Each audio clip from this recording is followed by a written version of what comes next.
Definición y antecedentes. Los fueros locales, fueros municipales o simplemente fueros eran los estatutos jurídicos aplicables en una determinada localidad, cuya finalidad era en general regular la vida local, estableciendo un conjunto de normas jurídicas, derechos y privilegios otorgados por el rey, el señor de la tierra o el propio consejo, es decir, las leyes propias de un lugar. Fue un sistema de derecho local utilizado en la península ibérica a partir de la Edad Media y constituyó la fuente más importante del derecho alto medieval español. Su antecesor se suele ubicar en las Cartas Pueblas. Las Cartas Pueblas surgieron dentro del contexto del proceso de avance de los reinos cristianos de la península y la subsecuente repoblación de las áreas recuperadas militarmente.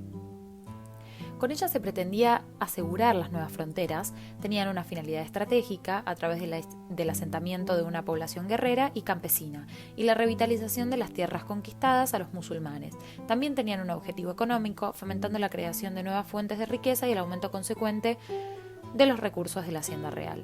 Además, sirvieron a los reyes como un instrumento político de equilibrio frente al poder señorial, permitiendo la generación de núcleos urbanos conformados por los hombres libres, que hacían de una tercera fuerza entre los señores y los monarcas. Debido a que su finalidad primordial era atraer pobladores, estas cartas se limitaban en general a fijar las condiciones jurídicas de la ocupación del territorio y del asentamiento en este, así como las relaciones entre los pobladores y el señor de la tierra. Algunas además contuvieron una incipiente regulación jurídica de la vida local. Fueron utilizadas fundamentalmente en la repoblación de la zona norte y centro de la península ibérica, áreas por lo general deshabitadas o con escasa población residente. El contenido de las primeras cartas pueblas o fueros municipales destaca por su simplicidad y brevedad, con grandes lagunas normativas. Ello hace sospechar la existencia de otro derecho paralelo al contenido en la carta de población, que sería el creado a través de la práctica del liber judiciorum, fuero juzgo, y que constituiría el régimen jurídico general, frente al especial o privilegiado de las cartas pueblas o fueros. Se suele decir que las cartas pueblas eran utilizadas mayormente para pueblos rurales. A partir de finales del siglo X, el derecho local comenzó a fijarse por escrito, recogiéndose normas de diversas procedencias, atribuyéndose por lo general al otorgante de la primera carta de población. Este proceso derivó en nuevas cartas que poseían la forma de privilegios reales y que se presentaban bajo una diversa nomenclatura. Estas se han denominado por los investigadores como fueros breves por su extensión limitada al diploma que los contenía. Es decir, el fuero es más completo que la Carta Puebla porque contiene normas de tipo administrativo, de policía, orden público, materia de derecho privado, penal y procesal. Los fueros recogían las costumbres de cada localidad, además de los privilegios otorgados por los reyes a las mismas, así como el conjunto de disposiciones que preservaban la nobleza, el clero y los hombres libres de una zona. Un pacto solemne que terminaron siendo las leyes de una determinada zona o localidad. Por lo que atañe a la historia de las instituciones, basta señalar que la Carta Puebla de Brañosera no solo es el primero de todos los fueros castellanos, sino también el más antiguo de entre todos los fueros de todos los reinos y territorios cristianos de España. Cuando el año 824 se concedía su carta de población a Brañosera, los musulmanes dominaban la mayor parte de la península ibérica, los cristianos únicamente controlaban la Comisa Cantábrica y las montañas pirenaicas. ¿Qué tipos de fueros se conocen? Existían varios tipos. Fueros municipales, que eran extensos, como el de Teruel o Cuenca o Breves, como el de Briviesca, Sepúlveda o Soria. Además, estaban los fueros nobiliarios. Se habla de familia de fueros, cuando existía un fuero que funcionaba de marco y de él se desprendieron otros. Los fueros municipales son redacciones del derecho vigente en una localidad o territorio que reúnen normas de origen diverso. La Carta Puebla, fundaciones, privilegios otorgados a esa localidad por el monarca u otras autoridades, derecho consuetudinario de la comarca, etc. Los fueros municipales pueden ser breves, propios de los siglos IX al XI, como los de León, Jaca y Castrojeris, o extensos, como el de los siglos XII en adelante, como el de Cuenca, agrarios o fronterizos, que incorporan más privilegios, principales, que se bastan a sí mismos, o suplementarios, que se remiten a los principales, tipos o troncos y extensiones, que toman a los tipos o troncos como modelos. Una vez explicada la definición y el antecedente de los fueros, pasaremos a explicar el origen de los mismos. A raíz de la batalla de Covadonga, surge dentro de los católicos el concepto de que Dios los ha perdonado. Se controla el avance musulmán en la península y se comienza una expansión de los reinos cristianos. Con Pelagius, primer monarca del reino de Asturias, los asturianos comienzan dicha expansión. Hacia el año 850, los cristianos empezaron a avanzar por los territorios despoblados entre el Valle del Duero y la cordillera Cantábrica, y de la mano de Ordonio I conquistaron León. Posteriormente, León se transformaría en reino cuando Ordonio II trasladó la capital del reino de Asturias a León, mudándose él al mismo y provocando que tanto este territorio como Galicia tuvieran el mismo monarca. Ante el reconocimiento de su hermano Fruela II, monarca de Asturias, de la primacía del reino leonés, se alza el reino de León. Del reino de León se desprenden más adelante el condado de Castilla y el condado de Portugal.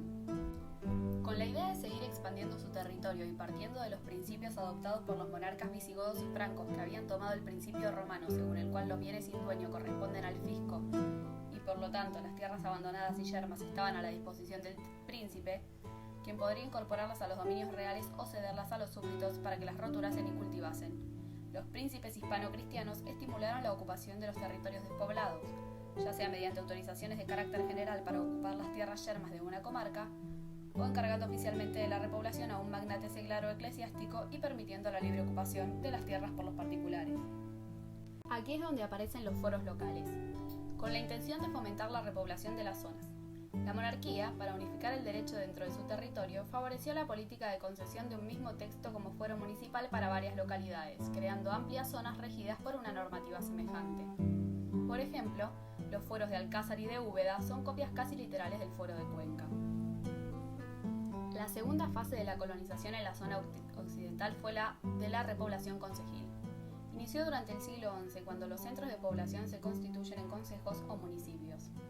A esta fase concejil de la repoblación en León y Castilla la siguió otra realizada principalmente por las órdenes militares, constituidas en el siglo XII y que asumieron la defensa de las tierras conquistadas desde el Tajo hasta el Guadiana y la serranía de Cuenca durante los reinados de Alfonso VII, Alfonso IX de León y Alfonso VIII de Castilla.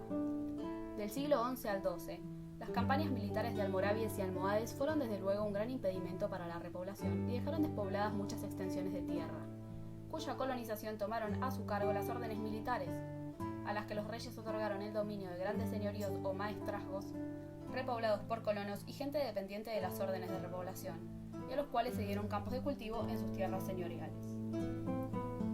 Durante el siglo XIII se inició una cuarta y última fase en la repoblación del reino de León y Castilla como nobiliaria. Fue consecuencia de las grandes conquistas de Fernando III, que llevaron la frontera hasta la cuenca de Guadalquivir, país densamente poblado y con prósperas ciudades como Córdoba y Sevilla. Esta colonización de Andalucía la llevaron a cabo también en parte los concejos, mediante el establecimiento de pueblas en sus alfoces. Pero asimismo las órdenes militares y sobre todo los nobles, que recibieron del rey extensos señoríos, los cuales poblaron mediante el otorgamiento de fueros a los repobladores, procedentes del norte del reino leonés castellano y que asentaron en sus tierras como colonos. Con el paso del tiempo, los fueros terminan mutando y dejaron de entregarse a una zona específica y comenzaron a concederse a personas particulares. Así surgen los fueros nobiliarios, que eran dados a aquellas personas que se distinguían en un reino. Eran de carácter personal, o para una clase específica, no para el común de la población. La caída del poder de los fueros se da porque era común que los reyes reconfirmaran los fueros cuando asumían el poder. Esas confirmaciones tendieron a veces a restringir por conveniencia algunos derechos, y así se iba perdiendo el carácter del privilegio. ¿Cómo era la vida en un fuero? Tomaremos como ejemplo el fuero de Aragón. Hay un libro que nos ayuda a comprender cómo se legislaba y vivía. El libro se llama Vidal Mayor y está en Estados Unidos en el museo de una fundación. El manuscrito que hoy está en el museo es la única copia conocida de este código. Es una traducción del texto latino escrito por el obispo de Huesca y jurista formado en la Universidad de Bolonia, don Vidal de Ganellas, hacia el año 1247 al idioma romance navarro-aragonés. Está fechada su creación entre los años 1290 y 1310. Consta de 277 páginas. Está iluminado con 156 ilustraciones al principio de cada capítulo, miniaturas que contienen escenas, iniciales y figuras. De esta compilación de los fueros, Vidal de Canellas realizó dos versiones, la Compilatio Mayor y la Compilatio Minor.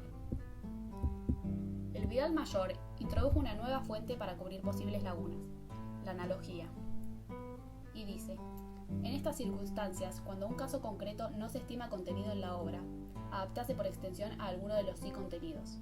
Si la naturaleza del asunto lo exige, ya que como es imposible que todos los casos estén contemplados en este fuero, cuando éste falla hay que aplicar soluciones semejantes a situaciones semejantes. El capítulo 2 de los Iuditios comienza diciendo: ningún juez debe aceptar dinero, obsequios, joyas o cualquier otra cosa que les impida actuar con rectitud en juicio, pudiendo ser apartados en caso de incumplir esta norma. En el capítulo de los advocados podemos ver cómo no debe comportarse un abogado. En este capítulo se representa a las partes ante el juez con sus abogados, que son monjes. Vidal de Canellas nos indica que deben las partes demostrar, razonar y justificar su demanda. En cuanto al derecho de familia, el matrimonio es la base de la familia. Antes de la boda, el marido, según costumbre, debe hacer entrega de las arras a su mujer. Si la mujer es ciudadana, las arras consisten en 500 sueldos dependiendo de si existen hijos o no. El destino de las arras variará. Una vez casados, ni el marido sin la mujer y la mujer sin el marido pueden vender sus propiedades, y si el marido vende sin consentimiento de la mujer, ésta puede reclamar judicialmente. En Aragón no hay patria potestad al modo romano. Por eso los padres no responden por los delitos o deudas de los hijos, salvo el pago en dinero en caso de hurto, robo. El testamento debe ser tenido en cuenta a la hora de heredar. En la escena se otorga ante notario por el padre moribundo en la cama con la presencia de sus hijos y de su mujer, quien tendrá el usufructo, pero el testamento sin notario también valdría si han recogido la última voluntad dos testigos que deben acudir con un notario ante el juez para adverar el testamento, haciendo que conste por escrito que ellos lo escucharon al testador. Existiendo hijos, en principio no se les puede desheredar, pero sí dejar fuera ciertas cantidades en un máximo de la tercera parte de los bienes muebles. Una de las causas de la desheredación es que el hijo haya herido al padre o madre o exigido a sus padres que juren en algún juicio. Por otra parte, la palabra dada sin documento ni otras formalidades no siempre obliga, pero el apretón de manos confirma el acuerdo si no se cumple el apretón o quien se negare a realizarlo deberá pagar 5 sueldos. En la escena, 2 personas venden ganado con un apretón de manos y 2 testigos. En el Vidal Mayor también encontramos escenas donde aparecen compraventa de cristianos con judíos y árabes. Importancia del Fuero de León. El Fuero de León fue promulgado por Alfonso V en el año 1017, regulando el gobierno del reino y la condición de vida de las personas. Esos decretos fueron revisados y ampliados en el año 1020, conteniendo las primeras leyes territoriales de la España medieval. En opinión de García Gallo, el Fuero de León aparece como resultado de un complejo proceso. En ese siglo se consideraron una serie de privilegios y fueros en la ciudad de muy distinta condición, siendo refundidos varias veces modificando las anteriores. El Fuero de León tuvo un gran prestigio hasta el siglo XIII. A finales de este siglo, el fuero fue perdiendo importancia y va dejando de aplicarse. En tal proceso influyó tanto el arraigo del fuero juzgo como la proliferación de cartas y privilegios reales que convierten al Fuero de León en un texto más anticuado, con lo que va dejando de aplicarse. El leonés era considerado un fuero breve. Era un documento pequeño, muy general, que sirvió para apuntalar la filosofía legal del reino y para dar las ventajas a los repobladores de estas zonas, que eran consideradas zonas peligrosas al sur de la cordillera cantábrica. Es, en esencia, la primera norma que se redactó para efectuar la llamada reconquista de los territorios musulmanes. Se van a multiplicar a lo largo de los años estos procedimientos. Los van a copiar los nobles y los obispos para los pobladores en sus señoríos. Solo que estos iban a vivir en peores condiciones y con menos derechos. Se extienden por toda la provincia, por la Asturias costera, por Galicia, por Portugal, por Castilla, por territorio de navarros, vascos, aragoneses, valencianos, baleares e incluso en el sur de Francia, en los condados catalanes. Los van copiando, añadiendo su propio derecho local, y todo esto lleva a la evolución de las cortes estamentales del antiguo régimen hispanas y europeas. El texto decía: no habrá más tropelías ni traición en León. Oíd, hoy, 30 de julio de 1017, yo, Alfonso V, rey de León, por la presente voluntad, decreto que estará protegida la corona bajo fuertísima sanción, la propiedad de los súbditos y el comercio de mercado, el hogar es inviolable, las mujeres del reino tendrán inmunidad en ausencia de su marido. También decretó que los súbditos acudirán al cabildo de la catedral para establecer las medidas del pan, vino y la carne, además de estipular el salario de las personas que trabajan. Y por ese mismo acto también declaró que los siervos iban a tener el derecho de abandonar las tierras del Señor llevándose sus bienes propios. Y ordenó que todo esto se plasme en un documento que iba a otorgar en celebración del concilium de la catedral y que iba a ser llamado el Fuero de León, para que todos lo conozcan, lo guarden y lo cumplan. Y lo firmó Alfonso V, rey de León. El derecho leonés influye enormemente en el derecho español, modificando y ampliando los preceptos del antiguo visigótico. Llegan a verse vestigios de esto en las Cortes de 1188 de León y en sus propios decreta, que mejoran los de 1017, que eran sus directos precursores. Serán las Cortes de 1188, es decir, 171 años después, donde la legislación medieval leonesa va a dar voto estamental a los representantes de los ciudadanos en un mismo parlamento o asamblea por primera vez en toda Europa y en el mundo conocido. Este texto contaba con 48 preceptos, 20 de ellos generales y el resto para la ciudad de León. Por escrito se iba a incluir por primera vez en la historia hispánica, europea y mundial una serie de derechos fundamentales que hoy conocemos integrados en la Constitución española. Estos 20 primeros artículos se decretaron para ser aplicados en todo el Reino de León, incluyendo León, Galicia, Asturias y Castilla. Se destacan los siguientes preceptos. Por primera vez se presta atención al rey en cómo se relaciona con el pueblo, y se remarca que debe existir una protección de las personas y los bienes. Esto iba a ser una innovación muy importante. También se va a hablar de la concepción de la monarquía en la región de León, que no iba a ser por poder del mandato de Dios, sino por el pueblo, cosa que hace creer que no había absolutismo en este sentido. Otro de los hitos del Fuero de León es la reglamentación de la propiedad privada y la inviolabilidad del domicilio, con la prohibición de tomar prenda de la vivienda por deudas, es decir, se prohibía arrancar las casas de la vivienda. Se protegía el hogar, los huertos y patios de la casa. Otra innovación importante es la inmunidad judicial de la mujer en ausencia del marido. No se la podía convocar, forzar a declarar o condenar. Se destaca también que, para facilitar la repoblación de la ciudad, que en la época debería tener unos 1000 habitantes, se indicaba que los siervos, eran los menores igualmente en el reino, conseguirían pasar a ser hombres libres si certificaban que llevaban viviendo un año en la ciudad y no se les había identificado o podido demostrar su servicio. También vamos a hablar del Fuero de Córdoba y del Fuero de Cáceres, dando ejemplos de lo que indicaban los textos. El Fuero de Córdoba tenía fecha del 3 de marzo de 1241, cuando todavía no habían pasado 5 años de la reconquista de la ciudad por parte de las tropas de Fernando III, y establecía los cimientos jurídicos de la ciudad a partir de entonces. El fuero original se conserva en el Archivo Municipal de Córdoba. Se basa en el fuero que se concedió a Toledo, aunque se le añaden textos posteriores. Hay variaciones fundamentales, como el hecho de que aquel está en tercera persona y el de Córdoba es el rey el que habla en primera persona. Esto implicaba un reto porque había que poblar la ciudad grande, que había quedado vacía tras la entrada de sus tropas en junio de 1236, ya que los musulmanes que la habitaban dejaron Córdoba y el rey necesitaba que la ciudad, junto con Toledo, que eran de las más importantes, estuviera habitada, porque se encontraba en ese momento en una zona de frontera con los musulmanes. El texto decía: dispongo y ordeno que todos los moradores y pobladores en las heredades que yo daré en término de Córdoba a arzobispos, obispos, órdenes y ricos hombres, caballeros y clérigos, acudan a la jurisdicción y fuero de Córdoba.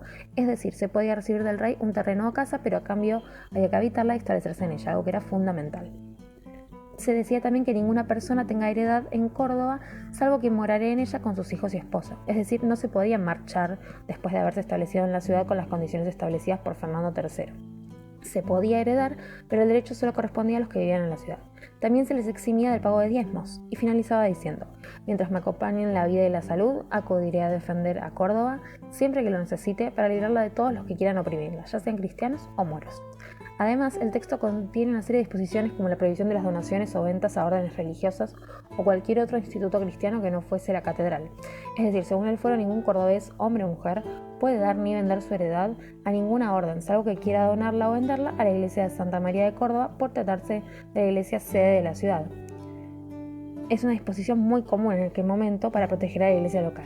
Y a lo largo del texto legal también se disponen ciertos impuestos, la forma de cobrarlos y la forma de actuar ante determinados delitos. El Fuero de Cáceres. El 23 de abril de 1229, la fortaleza almohade de Cáceres es tomada por las tropas leonesas del rey Alfonso IX, que después de múltiples intentos, al fin conseguían incorporar este importante enclave musulmán al poder cristiano leonés. Para regular tanto la repoblación como la vida de los colonos y vecinos de la propia ciudad, será dotada de fueros que establecían los derechos y obligaciones de los futuros cacereños que tendrían que tener una vez que hubiesen instalado en esas tierras. Se conceden tierras, casas, ganados y otros beneficios de protección y amparo a los que están dispuestos a sentarse como vecinos y a repoblar, defender y explotar el territorio reconquistado y a prestar y cumplir determinados servicios y obligaciones. Los fueros de Cáceres son el principal documento que se custodia hoy en el Ayuntamiento de Cáceres. La regulación de las ferias, los derechos de la mujer, los juicios, el reparto de tierras, las minorías étnicas y religiosas, los derechos de los ganados, las penas y multas, los cargos concejiles, todo esto se detallaba en este documento.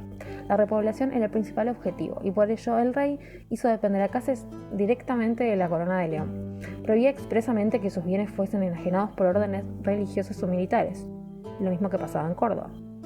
Y en cuanto a la urgente repoblación de las tierras, dio la siguiente prerrogativa. Cualquiera que viniera a poblar Cáceres, cristiano, judío o moro, libre o siervo, que venga seguro y que no responda de enemistad, deuda, fianza o cualquier otra cosa contraída antes de la toma de Cáceres. Es decir, se les perdonaban sus faltas anteriores. Y para mantener el control sobre el territorio, el rey prohibía constituir nuevos pueblos dentro de los términos del consejo sin su consentimiento. Además de esto, se eximía a los cacereños del montazgo, que era el tributo por el tránsito del ganado. Curiosamente, todos los vecinos en propiedad de un caballo apto para la guerra estaban libres de impuestos. Eso sí, podían ser llamados a combate. Hay disposiciones muy curiosas, como la que dice que todo el que en Cáceres falleciere o le mataren, que en Cáceres sea enterrado. Se deduce que el homicidio no debía entenderse como algo excepcional. También manda el consejo que haga feria durante los últimos 15 días del mes de abril y los 15 días primeros del mes de mayo, escribe el rey. Además, otorga inmunidad a las casas de los clérigos que tuviesen iglesias en Cáceres por concesión real. En principio, la responsabilidad penal era igual para todos los vecinos, fueran nobles o plebeyos, recoge el fuero. De hecho, el que infringiera la carta de población tenía una pena divina y otra humana. Decía, que se desate de lleno contra él la ira de Dios omnipotente, que pague 1000 aureos en caución y repare doblado el daño que por ello provocará al citado Consejo de Cáceres. Junto a los cristianos aparecen dos minorías, judíos y musulmanes, que no estaban integradas institucionalmente en el Consejo ni tenían protagonismo. Mantenían una profunda incomunicación social y se prohibía que las distintas etnias mantuvieran relaciones sexuales. La violación era una mancha para la familia más que un daño para la propia mujer, y solo se castigaba con una multa. En cuanto a la condición de vecino de Cáceres, Julián Clemente recuerda que se adquiría únicamente por nacimiento o por la residencia continuada en el Consejo, exigencia a la que había que sumar la posesión de una casa poblada. La oligarquía se caracteriza por su escasa o nula contribución a la renta feudal y a la producción de bienes. De todos los productos, el pan era un bien fundamental, el eje central de la alimentación. El fuero impedía su acaparamiento y limitaba la cantidad que podía comprarse cada día. Distintos y variados ejemplos de fuero en la España medieval. Fuero de Brañosera. El texto más antiguo que podemos conocer son los llamados fueros de Brañosera, que es una carta de población concedida por Nuño Núñez a 5 pobladores y a sus descendientes en el año 824. Es un documento que se conservó en el monasterio de San Pedro de Arlanza hasta el siglo XIX. Está considerada la primera carta puebla de España, lo que acredita a la localidad de Brañosera como primer ayuntamiento del país. Foro de Valencia. Son el conjunto de leyes que rigieron el reino de Valencia, ubicado en la parte oriental de la península ibérica. Los fueros fueron promulgados en 1261 por el fundador del reino, Jaime I, rey de Aragón, en una reunión de la Corts del mismo año. El texto se encuentra actualmente traducido al catalán. Fuero de Castrojeriz, del año 974, fue concedido por el conde García Fernández. Este fuero está escrito en latín, aunque los clérigos de la villa obtuvieron la confirmación por Fernando IV de la versión romance, y otorgó a los pobladores la condición de infanzones. Este fuero es reconocido como el primero otorgado por el Reino de Castilla y donde se concede por primera vez el título de infanzones, también conocidos como caballeros villanos, a todo aquel que posea caballo y armas para la batalla. Fuero de Labranza. Este fue concedido en 1196 a la población alavesa de San Cristóbal de Labranza por el rey Sancho VII el Fuerte. En él se recogen los derechos y deberes de los pobladores partiendo de sus buenos usos y costumbres. Está escrito en latín y destaca el símbolo del rey Sancho VII el Fuerte, que era un águila negra en el centro de la parte inferior y un crismón arriba a la izquierda. El documento guardado en el Archivo Histórico de Euskadi. Fuero de Logroño. El fuero lo firma el rey Alfonso, estando en Alberite, con su mujer, el 9 de febrero de 1095, a la población de Logroño, articulando un nuevo derecho, el de los francos que vienen a repoblar la zona. A lo largo del Camino de Santiago se establecieron poblaciones de francos que vivían de las actividades comerciales generales en torno a la peregrinación, que los monarcas estimulaban mediante la concesión de normativas muy ventajosas.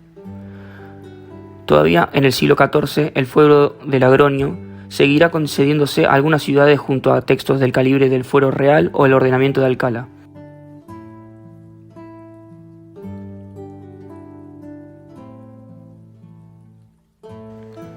Fuero de Toledo. La toma de Toledo por Alfonso VI en el 1085 llevó consigo la regulación del estatus jurídico de los diversos grupos de población. Así se distingue el derecho de los moros, judíos y mozárabes por un lado, y de otro el de los castellanos y francos. Los clérigos obtienen, independientemente de su origen, un específico fuero eclesiástico con lo que rigen por el derecho canónico. Fuero de Sepúlveda. La historia comienza en el año 1940 cuando el conde Fermín González, tras conquistar la villa, concedió el primer fuero a sus pobladores, y este texto fue confirmado sucesivamente por diversos condes y reyes y fue aplicado en muchos otros territorios, entre ellos por Alfonso VI en el año 1076.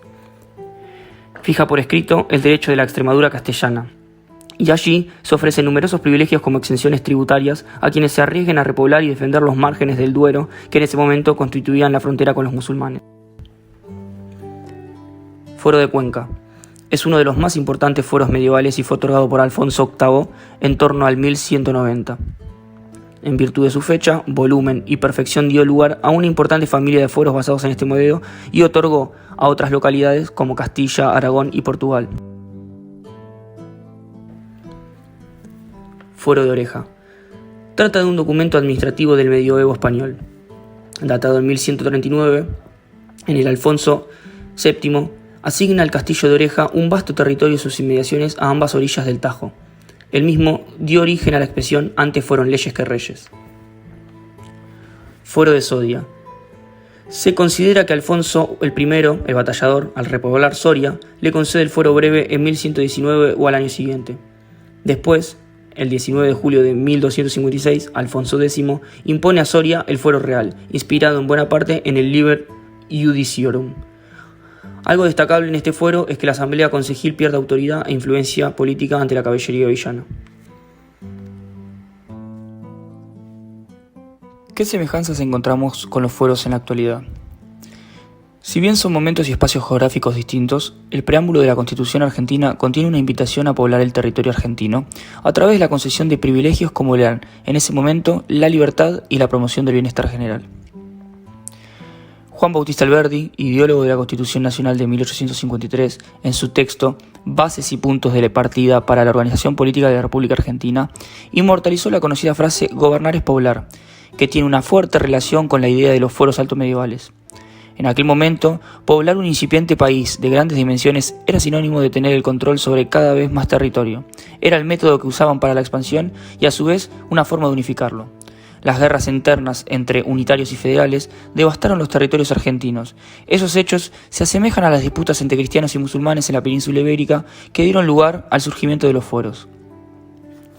Otro punto interesante para remarcar, ya más ligado a la actualidad, es el otorgamiento de exenciones impositivas que hacen los gobiernos de un país hoy en día para poblar o urbanizar un territorio.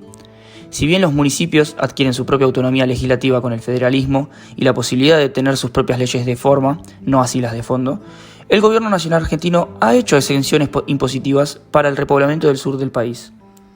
En 1972, con el fin de que la población se instale más al sur para una mejor redistribución poblacional, el gobierno argentino dictó una ley en la cual se eximía a las personas físicas y jurídicas que se instalaran en Tierra del Fuego de los impuestos nacionales.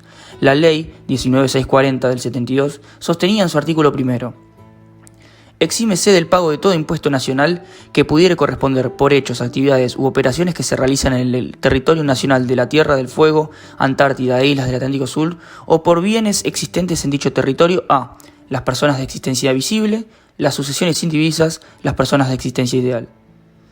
A su vez, vemos que en Europa, por ejemplo en Italia, los gobiernos retoman esta idea original de los fueros dándole una vuelta de tuerca, ya que se ofrecen en distintos pueblos alejados y que están muy poco poblados por el éxodo de la gente hacia las grandes ciudades, la posibilidad de comprar casas de €1 en las que uno debe cumplir con ciertos requisitos para acceder a ellas, arreglarlas y trabajar la zona. Podemos concluir que casi 1000 años después, todavía poblar es una forma de gobernar y mantener con vida esos territorios que parecen de complejo acceso pero son fundamentales para los gobiernos.